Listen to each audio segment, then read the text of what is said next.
the beginning, the innocent athletes of the 20s and 30s didn't know what follies were. They just took weird shots and wore strange clothing, and so we laugh at them today. But by the 40s, they were actually trying to entertain and amuse, as each sport developed its own distinctive folly style.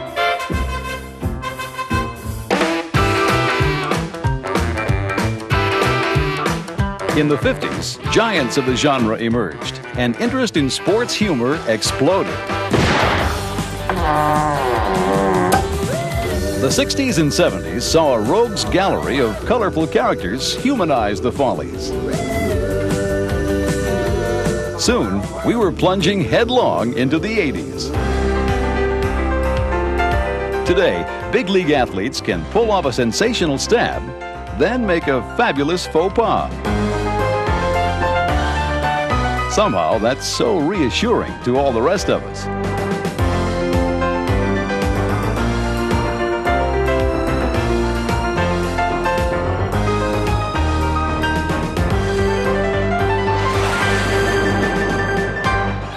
Only someone this good can commit the greatest sports follies.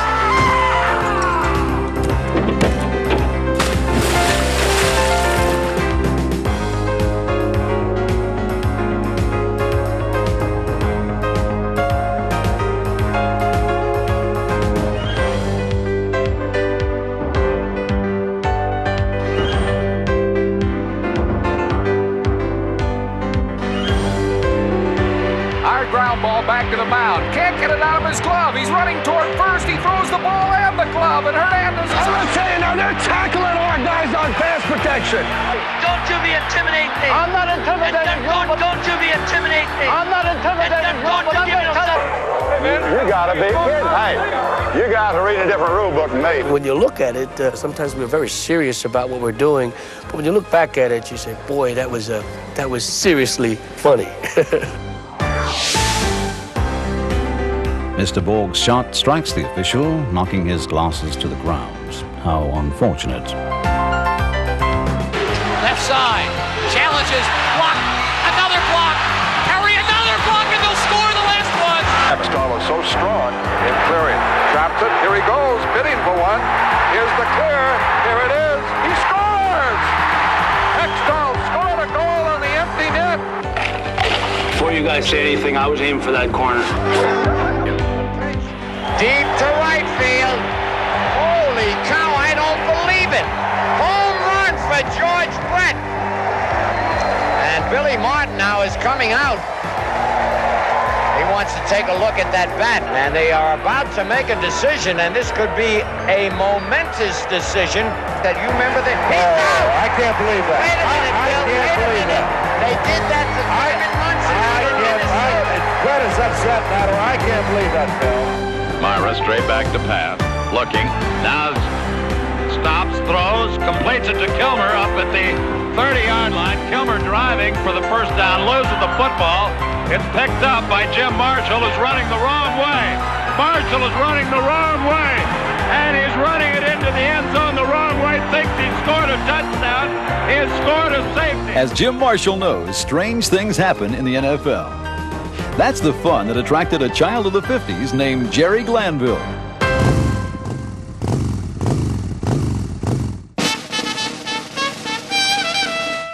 I've never gotten out of bed where I don't want to run in and go to work. And when you have that feeling that there's no drudgery, that you just can't wait to get there, then my philosophy is you really don't have a job. You have some part of your life that you enjoy doing.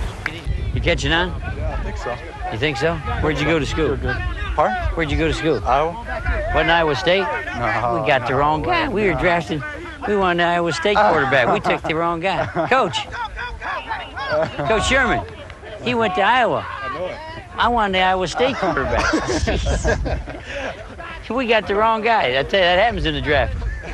You end up with the wrong guy. Sometimes you get the wrong guy. Other times you pick the wrong play. Sometimes the wrong guy picks the wrong play, but it ends up in the right place. Gets up and now cranks up, throws a deep bomb to Butler. He's got it. Touchdown. You just never know, because that dang ball won't bounce the same way twice. Really, the ball probably originally wasn't designed to do what we're doing with it now. I guess if the ball was round, we wouldn't have all this fun.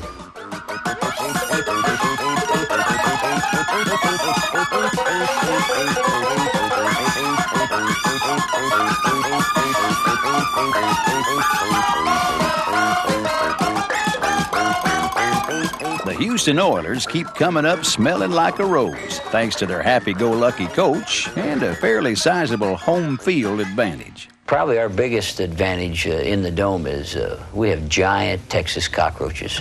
We have cockroaches in the visitors' locker room that I've heard players say they have ridden them out to the bus. This has to be an advantage because if you're from the north, you don't get to see these things. I mean, these are the size of alligators.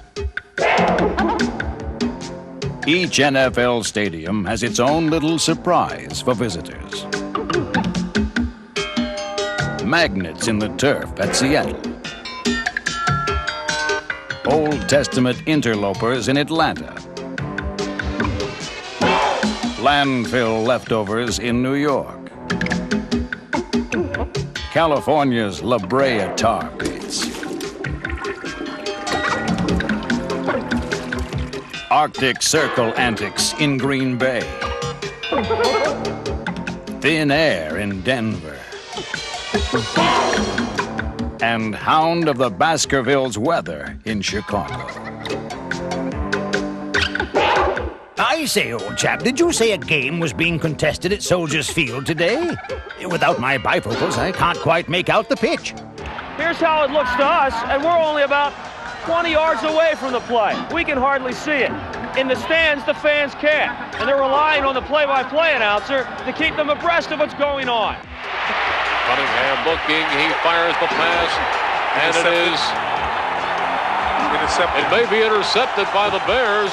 Sometimes Mother Nature gives these play-by-play types a good excuse for blowing a call. But what's their problem when the sun's out? Miller going to hand it to Primus. Primus, 5, 10, 12, lefting, 17, 10, 6, 5, touchdown, Primus in the corner. Other times, they just don't believe they saw what they saw. And he spent over the top, stays on his feet. To the 40, to the 30, to the 20, to the 10, and he scored! I don't believe it. Hey, yo, all this high-flying football makes Jerry Glanville smile. But you gotta go back about 30 years to make his heart really skip a beat, you know? To Jerry from Elvis, thanks for the tickets. He's not dead. He's alive. Yeah, Jerry still hangs out with Elvis and drives James Dean's car. James Dean's in the trunk. Now, we can take the mail out of this car and make 150 Toyotas. That you'll never see Coach Glanville on the downbeat. Well, the Oilers, they play a wide-open game. You know, they whenever it comes time for them to do something, they jump on it and go with it. The king approves of the Oilers' wide-open style, and the players all march to the beat of a different drummer.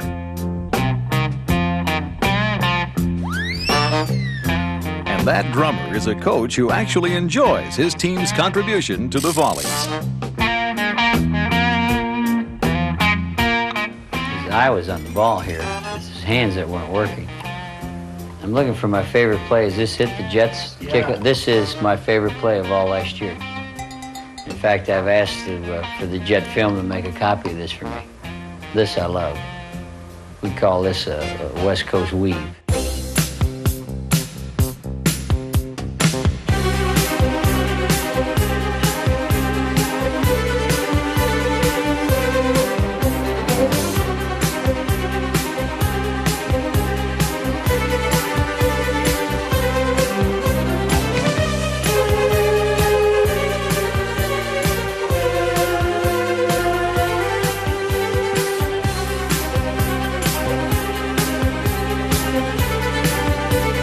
The New York Jets set an unofficial world record for number of laterals, yards traveled, and elapsed time on this play.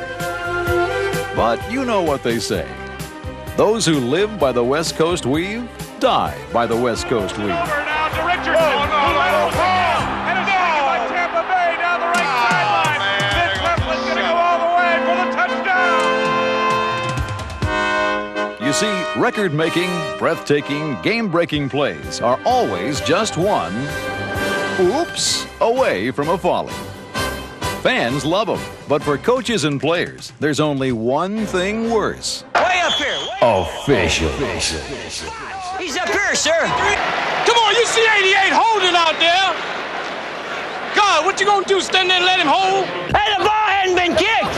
And we have a good conversation going on with most of these people, and I think we look forward to seeing them, and they look forward to having a little conversation with us each Sunday. You are lying. You're a big liar if you are a liar, Earl. You are a liar. I throws two balls, and all of a sudden you're gonna call the other one.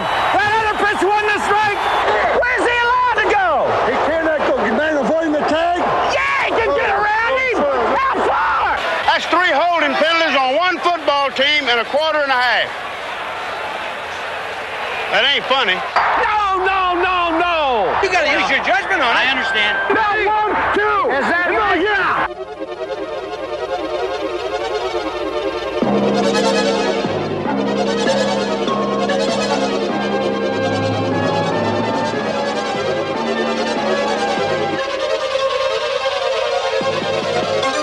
Hey, Joe. Hey, Jerry. Hey, Jimmy.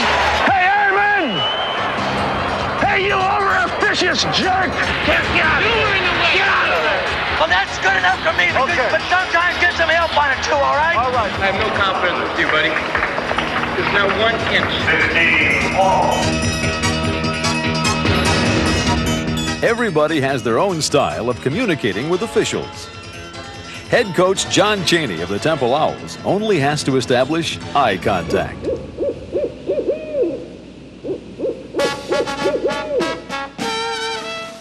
But in the last couple of years, the rules have changed. We're not able to talk to the officials anymore.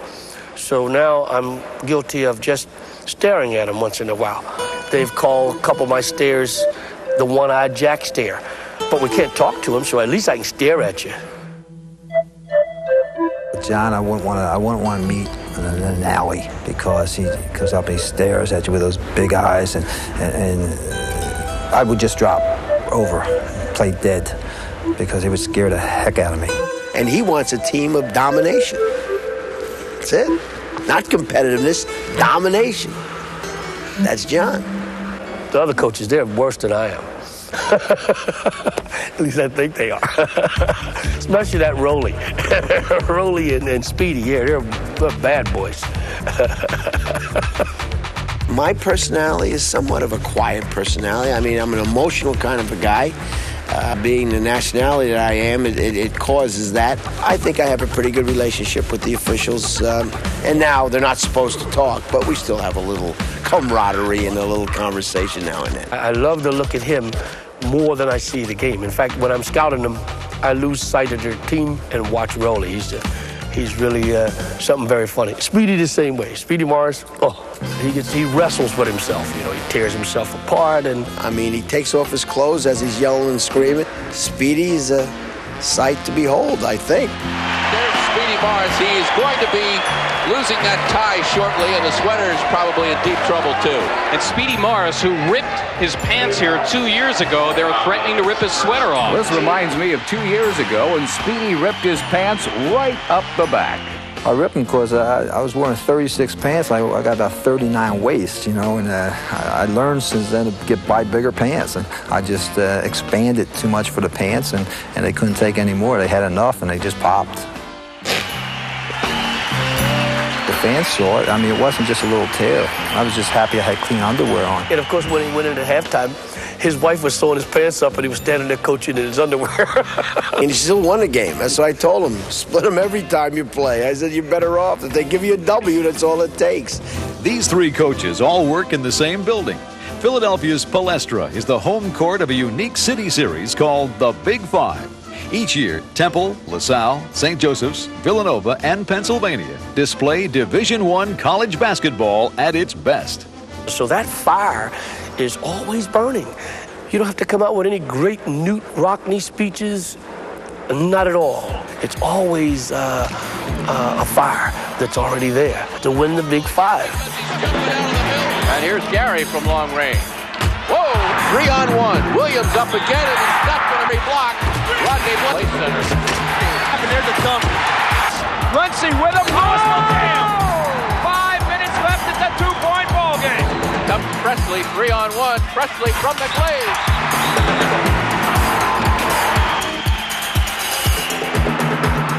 Massey, oh my. Here comes a party. Johnson on the breakaway. But all this emotion can sometimes backfire. Oh, he walked. He walked. The crowd intimidated him, I think.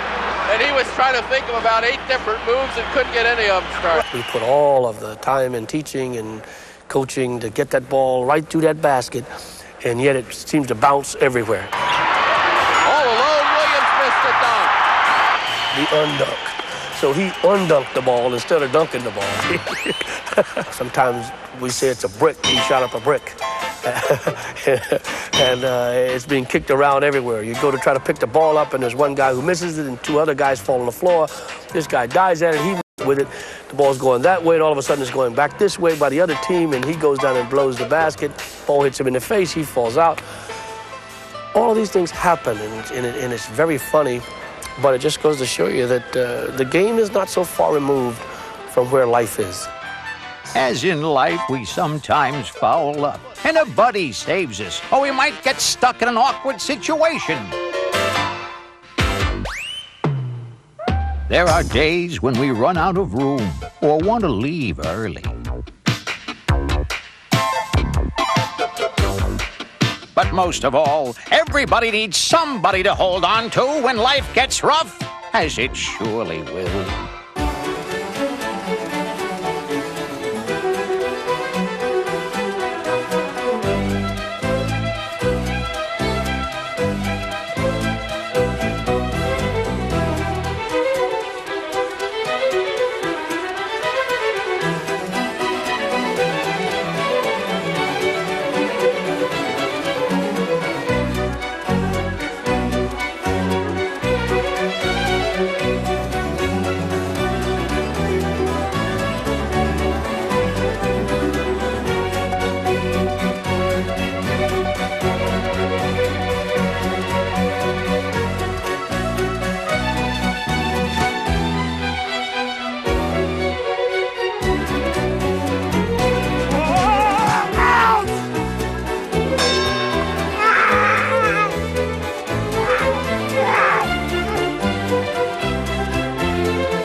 I've been in hockey for so many years now, and every year has been fun.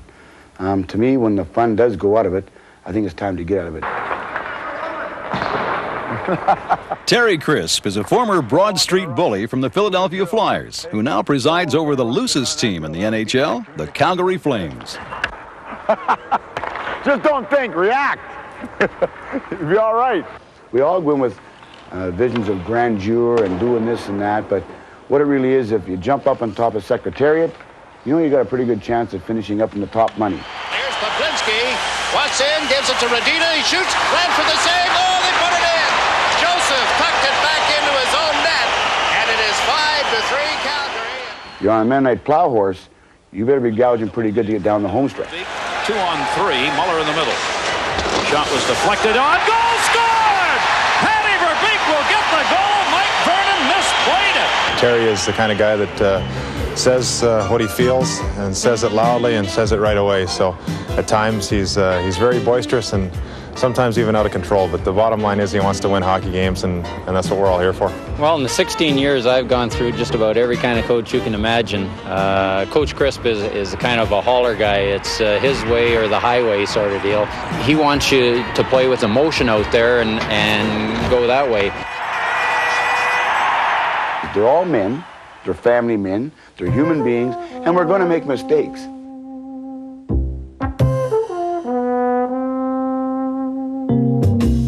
And if we make mistakes, and you can look at the lighter side of making that mistake, you don't go bonkers. You don't wind the rubber band up and it goes boing.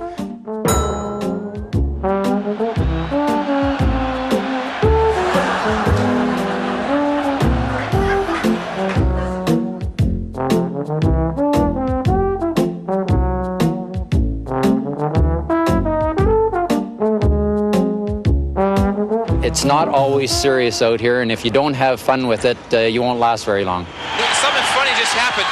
Dave Maley put on Manson's helmet as he's skating off the ice. He did. He thought he had his own helmet, tucked it on, and was skating off.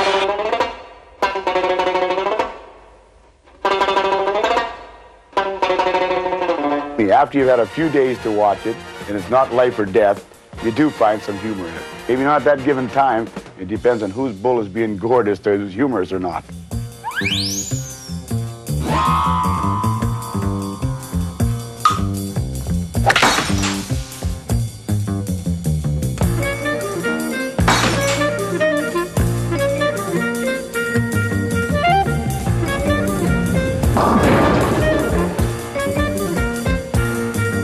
I think that you got to have a sense of humor to play in this game, and there's a lot of funny things that happen during games.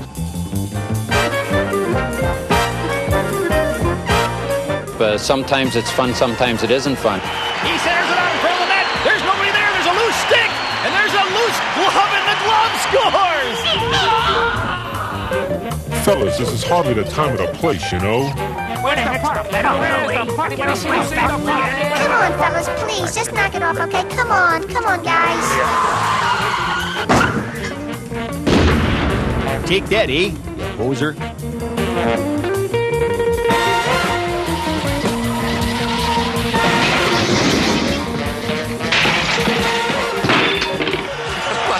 I'll tell you, that green seat and the white seat, if there happened to have been people sitting there, well, the people in the first row are holding up to that piece of glass. And here, Bergeron will be going right now. I can't believe it. Pucks end up in the darndest places. It's in the skate of Salming. It got lodged actually right in the net. Now there's the first. Call Ripley's. I've never seen that one. Hopefully not too many people get hurt. A lot of the players you watch in the Follies have done something pretty good just to get there. Shot. Trickles near the goal line, and it's brushed along and out front. The skill was just to even get there to make the Folly to begin with. The Folly is the end result of trying to make a heck of a play.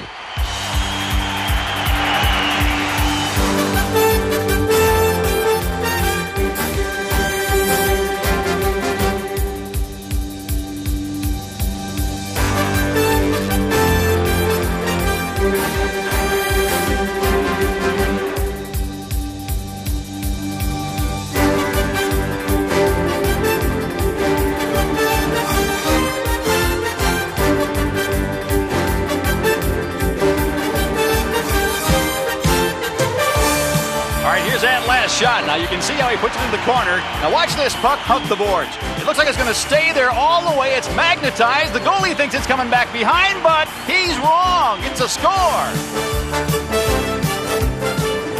Life's not just a bowl of cherries every time. You just can't have fun every day, because sometimes we're going to hit some pitfalls along the way. But if by and large you're having fun, you're enjoying your sport, you're enjoying your teammates, hang in there. Keep doing it, because the fun days far outnumber the miserable days. Believe me, they do. And too soon, too fast, they leave us, they're gone, and you can't get them back. Terry Crisp and his Calgary Flames have demonstrated that the right blend of fun and games can take a team straight to the top. Lanny McDonald shoots. He scores. The old man has come through. The Flames are ahead 2-1 in the Stanley Cup Final. In 1989, the Flames followed the lighthearted lead of their bushy-faced elder statesman and curly-headed coach to the World Championship and a nice little trophy they call the Stanley Cup.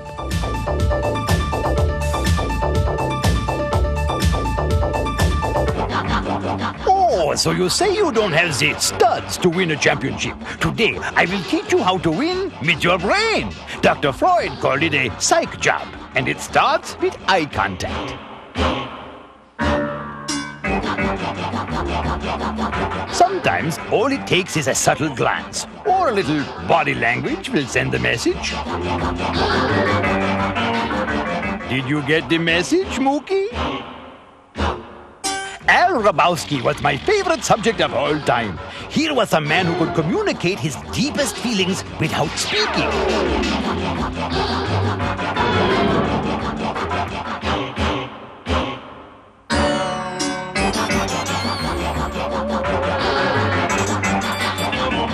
Hrabowski was called the Mad Hungarian, but he was nothing compared to tennis pro Ilie Nastase, a Romanian known as Dracula.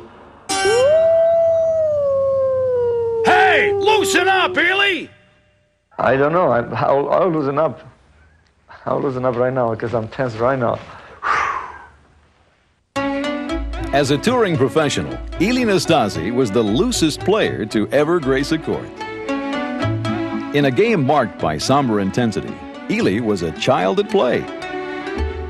He was a gifted athlete and brilliant shot maker who was at one time ranked in the world's top 10, but he simply couldn't resist his natural temptation to have some fun. Often he flashed back to boyhood memories of soccer in his native Romania. His attention span was short, and he frequently lapsed into a fantasy land fueled by his own fervid imagination, initiating dialogue with the ball, his racket, and himself.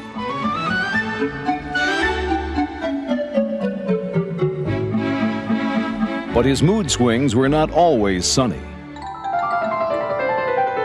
He could suddenly turn as dark and menacing as a Bucharest winter.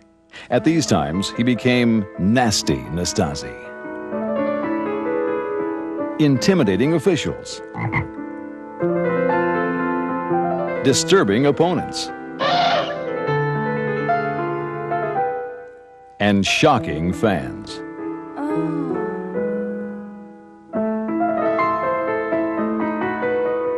This talented and temperamental artist was unlike anything the tennis world had ever seen.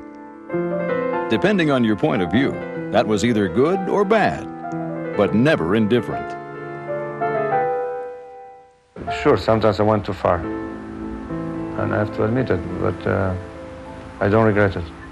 But I don't regret at all, because it was me. I did it my way, like, Sinatra did it. Today, Ilie is a touring pro, still teaching his unconventional style at a Paris tennis club, owned by his old Romanian doubles partner, Jan Teriak. Did you teach him? No, not really. I mean, he was so gifted that he was gifted from God. And then I was the second one, so I never compare myself with God. But he was probably the most gifted tennis player I saw in my 30 years. And I don't believe that players like this are coming every generation. And the man had a merit to change the game of tennis from tennis sport to entertainment. And that my young friend is not so young anymore. No. Still, unfortunately, has the bad habits. The hair is as long as he was. A young Ilie emerged on the international scene in the 60s as a member of the Romanian Davis Cup team, led by his Svengali, Jan Teriak. The prodigy was taking graduate classes in Intimidation 101 from Professor Teriak.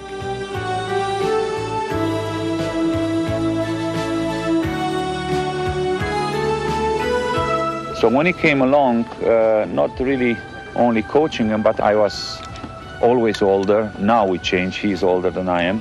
But at that time, I take them with me, and we form the first odd couple of the tennis, put it that way. Impressionable Ely learned his lessons well and graduated with honors. He was soon taking the Nasty Nastasi show on the road to tennis clubs all over the world.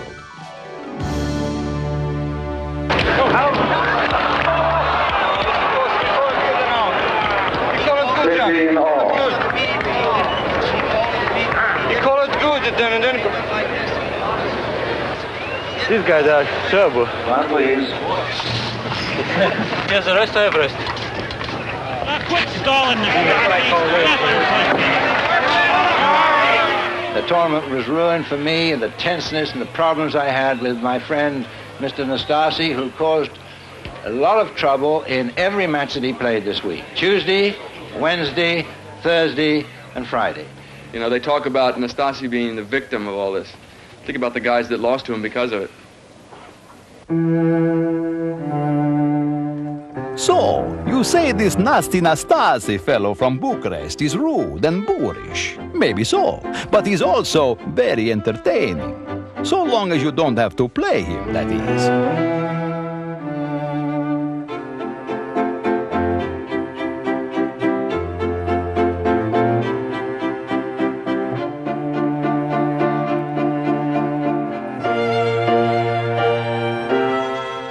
Ely even played some head games with his former partner, Jan Teriak, who was now retired and coaching Guillermo Vilas.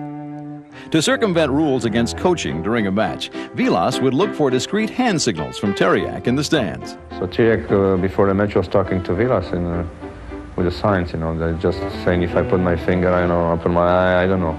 So I was playing Vilas in the French Open a couple of years ago. And he was serving from the other side of the court, and I was in this, and Teriak was behind me. So I knew Teriak was going to do something, so I just put my head between my legs, and I tell Teriak, no coaching.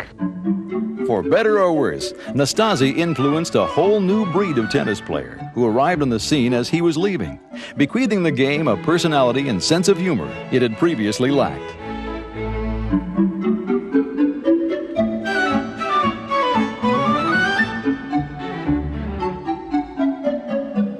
Nastasi never worked. He played the game. I did have fun. You know, it's every time I was playing the court, I have fun. I mean, losing or winning, I have matches that I like it, but I lose the match, and that's the way I was. In the world of sport, there are precious few originals. Ely Nastasi was one of the greatest. Well, Nastasi's colorful counterparts can be found in every sport.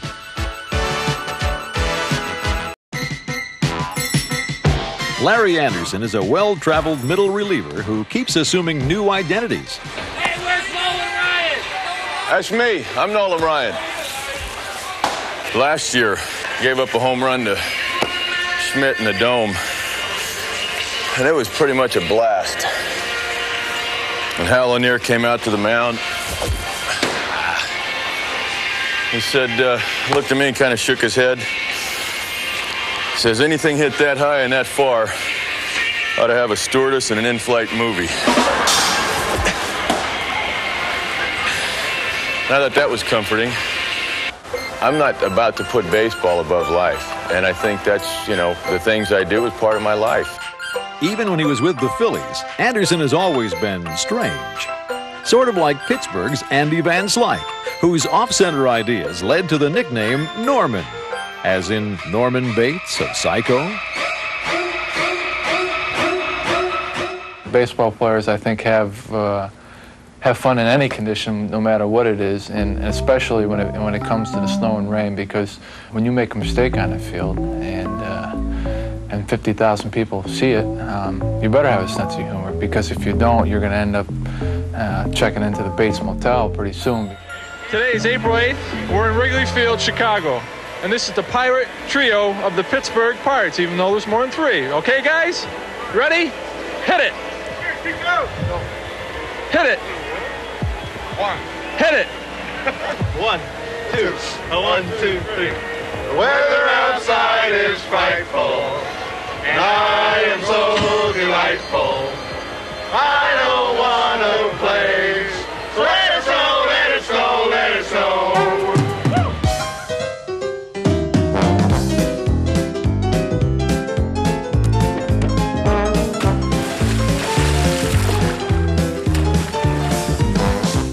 boys of summer know how to weather the storm. But their environment is never completely under control. Blimps blot out the sun.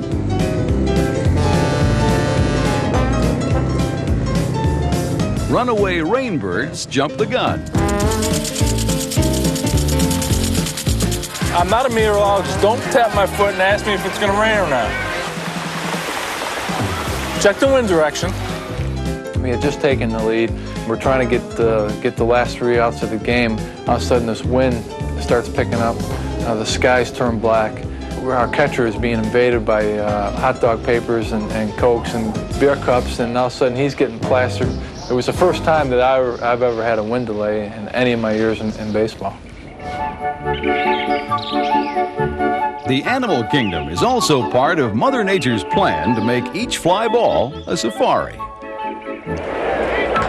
Another breaking ball skied to left.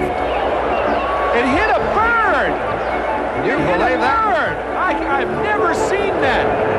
That ball hit the bird flying in the air and dropped it. I've never seen a base hit like that in my life. I don't know what it is about baseball, Major League Baseball, but there's something about the game that attracts animals.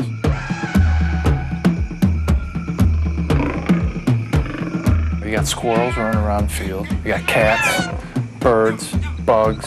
They get down the field and they get in your eyes and they get in your ear. And I was running after the ball one time and with my mouth open, and bingo, here comes a moth flying right into my throat. I end up swallowing it, and I end up almost dropping the ball, and nobody knows it. And I'm the only guy who ends up almost being the GOAT because of a moth. A ball soars through the night sky. Mr. Andrew Van Slyke of the Pittsburgh Pirates intersects the hurling sphere an instant before it plunges to earth. This skill has earned Mr. Van Slyke a gold glove, yet he knows at any given moment he can enter another dimension of time and space known as the Follies zone.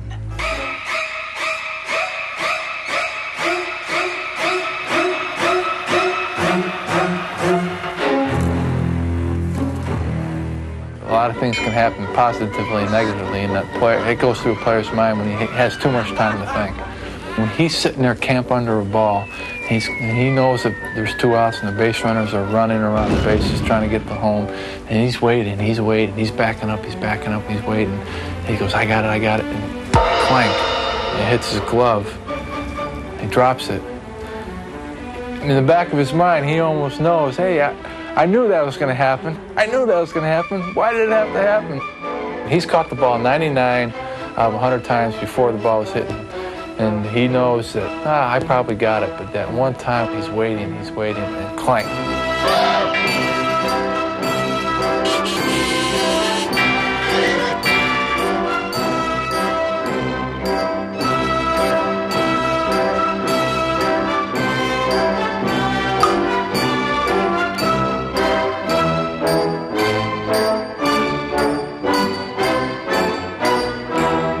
I say, old chap, where does one develop the skill necessary to join the Order of the Iron Glove? Why, in spring training, of course. I don't think this does anything for you at all. This stretch.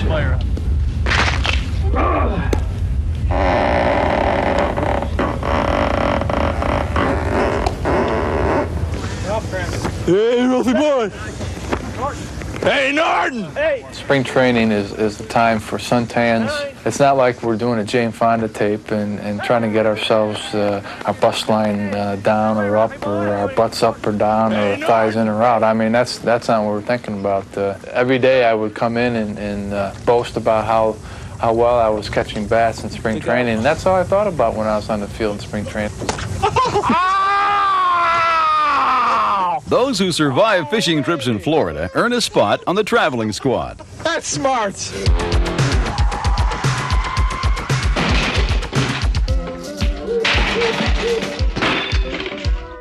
On the surface, this game seems so rudimentary. Simply proceed to each base in sequence, stopping only when necessary.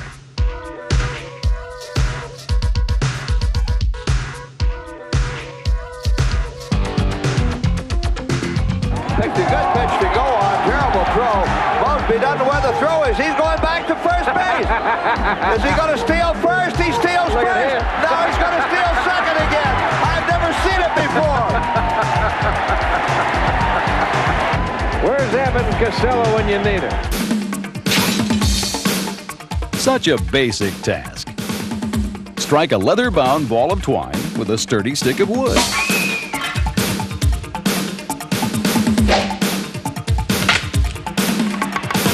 Swing and a broken bat fly ball to right field. This ball is deep. This ball's out of here. I can't believe that. Somebody better check that bat. Oh, yes, and don't forget to bring along your sense of humor. I think the players can almost become a fan. They almost are sitting in the stands themselves with that Coke and watching that happen, and they're laughing along with the fans, which makes it real funny. It's not a setup. It just happens, and it happens to be a funny thing. Swinging a ground ball back at the mound. Off the glove. Hits Kipper in the head. He tries to recover. He throws. Safe at first base. Here it is again. Deion James hits a ground ball. It first goes off his glove, then off his head. In his haste to try to make the play, he loses his cap. Knowing Andy Van Slyke will have something to say to Kipper about this when they look at it again. Trying to duplicate one hoppers off the face is not an easy thing to do. It takes a lot of work, practice. He said the thing I need to work on is the cap flying off my head a little bit better. And that's just the way I approach it. You got to have fun. To me, I don't know how you cannot have fun at this level. I mean, you're playing in the big leagues. It's something that you've always wanted to do. If you can't have fun here, I'm convinced you're not going to have fun when you're pumping gas when you're out of base. If I can tell you that. Fun and games. That's what sport is all about at any level.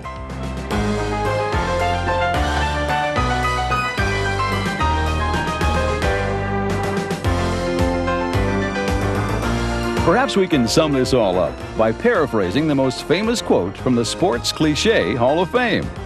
It's not whether you win or lose, it's how you make the greatest sports follies that counts.